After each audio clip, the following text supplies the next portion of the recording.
Ringing up Graeme Kenna. This is the voicemail of Graeme Kenna from the Legal Department for Adult Services in Bradford Council. Please leave a message and I will get back to you. After you've finished your message, just hang up. Or to hear more options, please press 1. Yes, hello, Mr. Kenna. It's Mr. Hussain here, once again leaving yourself another daily message like a broken record, as I have been doing since the 10th of October 2023. And today is Saturday, the 13th of July 2024. And you have graciously allowed me to see my brother one time after 300 days of his captivity, unlawful captivity and imprisonment on the 3rd of June 2023.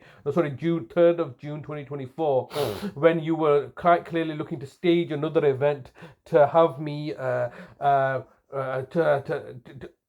stage an event where I would go down, not be able to record the situation, and see my brother in the dire and neglectful condition that he had been left to languish in. That's what the reality was, wasn't it, Mr. Kenna? I was supposed to go down and become irate and agitated, seeing my brother disheveled, beard unkept, needing a haircut and nails trimming, wearing dirty smelly clothes, stinking of urine. I was supposed to go down and become irate and lose my temper, and then the care manager was then going to say that because of my abysmal behavior she has a duty of care to her rest of her residents, and therefore ban me from the care home and therefore achieve your objectives. And it all kind of backfired because I had recorded the situation, and you quite clearly have reviewed it like everybody else has reviewed the fact that in fact I kept my calm and composure. This was just another staging event, and I remember, I do recall leaving the premises and the care manager Tracy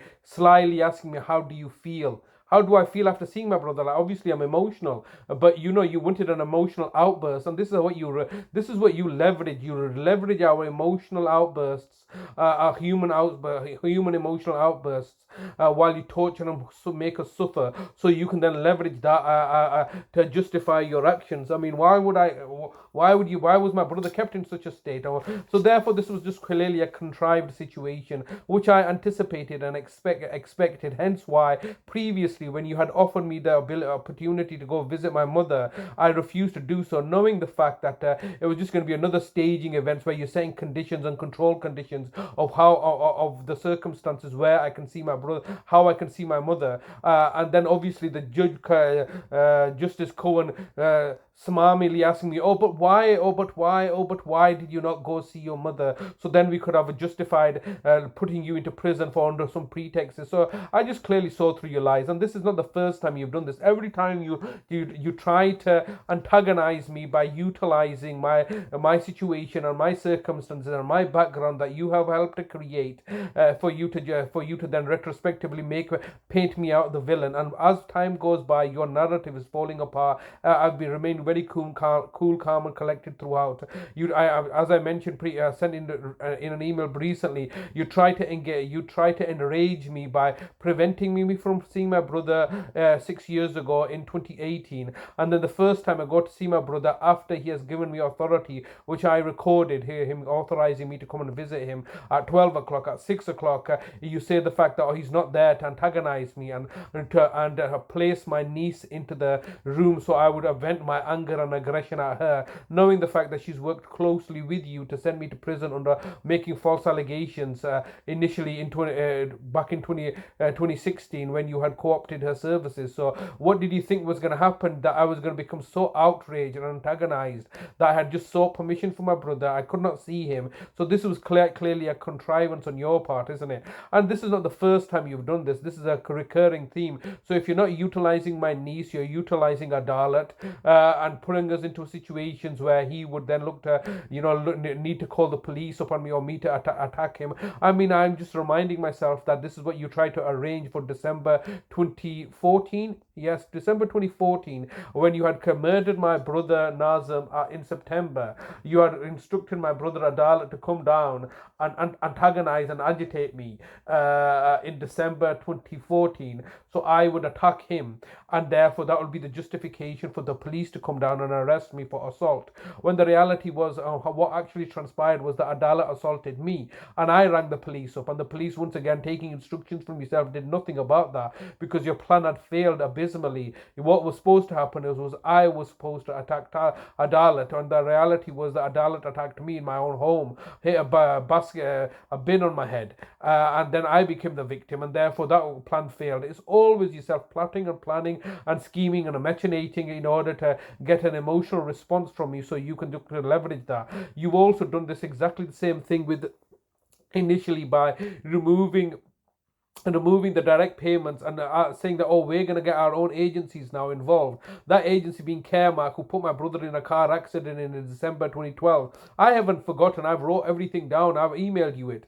So in 2012, you put my brother in a car accident as Caremark, and then Caremark disappeared, and then you put me into prison in 2016, and then got Caremark, your preferred provider, to come down and provide support services for my brother. And then once I had returned, Caremark had disappeared, absconded from the scene, and then I was being blamed that it was my fault. When the reality was that I knew exactly what you were trying to do. You were trying to enrage me, and then once in 2018 that you had taken my brother into your custody, once again you got Caremark involved to come and antagonize me. I remained cool, calm, and collected as always.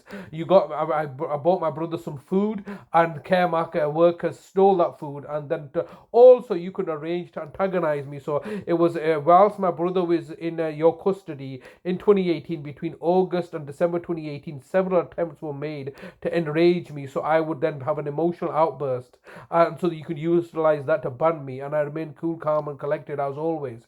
So you utilized Shagufta in September 2018 to antagonize me, and then you used Caremark in November, December to antagonize me, saying that, oh, we're looking to act in Talib's best interest, after you had all colluded and conspired to come down at the end on the 23rd of July 2018, always colluding and conspiring and machinating and plotting and planning and trying to get a response from me, and always failing badly and falling flat on your face. And you've extended this joint enterprise, to include the murder of my mother include the murder of my big brother in 2014, and that all abysmally failed. Then you've done the same thing in 2021, 2022 to murder my mother, all failed. What were you thinking? What were you trying to achieve there? Now you've all recently colluded and conspired with the housing You're association. approaching the maximum allowed time for recording a message. If you wish to record further, please choose the append option from the menu. If you've finished recording, just hang up. If you don't carry on recording or hang up, your message will be deleted. To listen to your message, please record the rest of your message after the tone. When you've finished recording, press the hash key. You've recently colluded and conspired with the housing association and the courts and the judges and the police, all to make me homeless once again and kidnap my brother. What is all this trying to achieve? What exactly are you trying to achieve? Is it money that you're saving? Is that the reason? Do you think you're saving money by doing all this?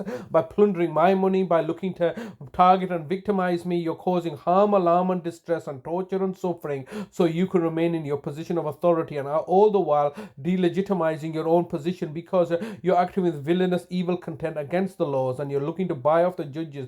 The most heinous act of all is getting judges to prostitute out their services to you. That is the most heinous act of them all, because you're undermining the foundation of justice and equality, and yet claiming to be egalitarian. This is completely heinous and fiendish of you all. But you've reached the maximum time available for recording your message. To listen to your message, press 1. To re-record your message, press 2.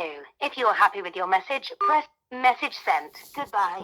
Every single day, leaving a message for these people, and every single day, all they can do is just ignore me, and whilst looking to plot and plan. I mean, this is what they want to do. They want to have drama and have intrigue in their life, and they're utilizing us as pawns, putting together a show to entertain themselves and to get paid at the expense of entertaining themselves. This is what reality is, that you want to use public money, use human lives as a live show to entertain themselves and to orchestrate events and state that until convince themselves that they're saving money by destroying people's lives and then taking sick sadistic pleasure out of this the abuses of power that they're taking to control and dominate and create misery in the world. And this is what they're trying to do in me and my brother's case, and they're failing badly because I'm very in control of my emotions and can keep it together. Losers.